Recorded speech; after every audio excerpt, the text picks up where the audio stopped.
சர்வதேச சந்தையில் உலோகத்தில் செய்யப்படும் முதலீடுகள் குறைந்துள்ளதே தங்கம் விலை சரிய காரணமாக கூறப்படுகிறது.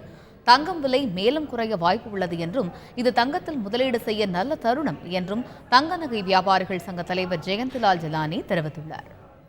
ஒரு கிராமுக்கு 26 ரூபா, அதாவது ஒரு சவனுக்கு 208 ரூபா தங்கம் விலை குறைஞ்சிருக்கு. இதற்கு முக்கிய காரணம் அமெரிக்க டாலருக்கு எதிரான இந்திய ரூபாயினோட மதிப்பு உயர்ந்து இருக்கிறது. இது ஒரு காரணம்.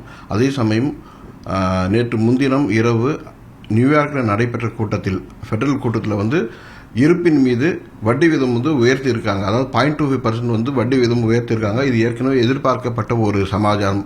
அதாவது நீண்ட நாட்களுக்கு பிறகு அவங்களுடைய இருப்பின் மீது வட்டி வீதம் உயர்த்தியிருக்காங்க. அதனால் உலகத்தில் உள்ள பெரிய முதலீட்டாளர்கள் இனிமேல் பெருமளவிலான முதலீடுகள் அந்த பக்கம் திரும்பும் அப்படிங்கிறத எதிர்பார்க்கிறாங்க.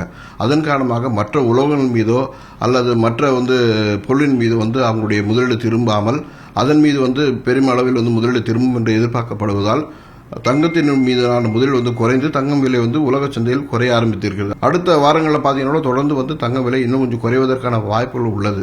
அதாவது இன்னைக்கு 200 ரூபா குறைஞ்சிருக்கு. அடுத்த வாரம் பார்த்தீங்கன்னா இன்னும் ஒரு 200-300 ரூபா அளவுக்கு ஒரு சவனுக்கு இன்னும் குறையும்.